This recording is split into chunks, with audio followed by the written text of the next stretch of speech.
Le grand réveil sur Radio Mélodie. Notre invitée ce matin, c'est Sandra Monod, chargée de développement chez Arpitech à Forbach. Sandra, bonjour, bienvenue sur Mélodie. Bonjour.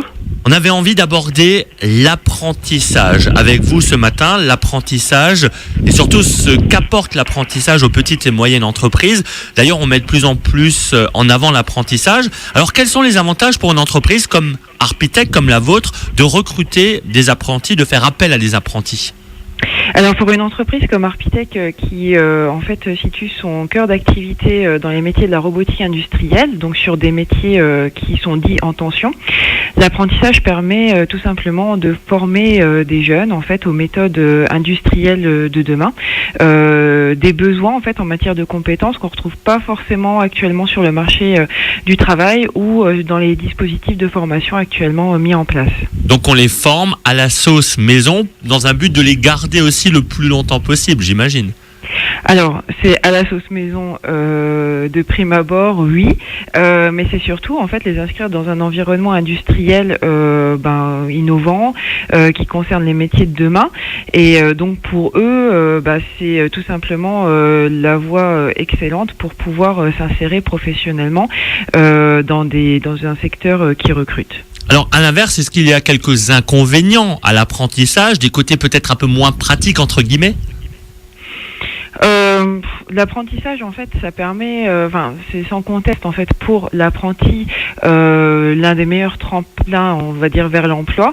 C'est aussi pour l'entreprise la meilleure façon, en fait, d'insérer un futur collaborateur et un collaborateur. Maintenant, c'est pas, si vous voulez, une recette miracle. En fait, ça fait appel tout simplement à du bon sens, le bon sens de chacun, de l'apprenti et de l'entreprise, et aussi du centre de formation, parce que les trois interlocuteurs travaillent vraiment ensemble main dans la main, et il faut le faire de cette manière.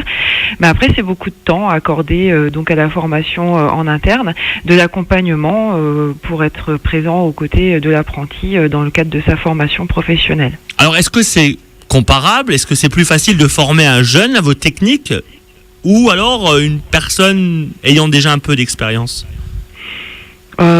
Disons que c'est pas forcément comparable, c'est pas trop la même approche. Je veux dire, les dispositifs sont pas du tout les mêmes. Quand on est face à un apprenti, déjà, il n'est pas là tout le temps dans l'entreprise. Il y a aussi sa place dans le centre de formation.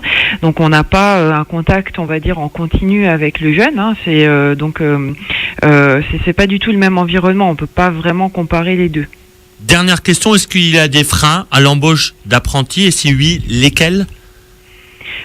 Les freins à l'embauche d'apprentis, c'est les mêmes que les freins à l'embauche de salariés. Je veux dire, après, c'est est-ce que les profils conviennent ? Est-ce que l'apprenti est capable de s'adapter ? C'est la même chose que quand on recrute une personne, salarié, on va dire, dans un cadre d'emploi classique, quoi. L'apprentissage, on en parle, c'est un sujet d'actualité. On voulait aller un petit peu plus loin avec vous. Merci en tout cas d'avoir été en direct ce matin. Merci à vous. C'est l'entreprise Arpitech à Forbach, spécialiste de la robotique. Et notre invitée, c'était Sandra Monod, chargée de développement. Merci Sandra pour ces quelques minutes avec nous sur Mélodie. Excellente journée. Bonne journée à vous également. Au revoir. Au revoir.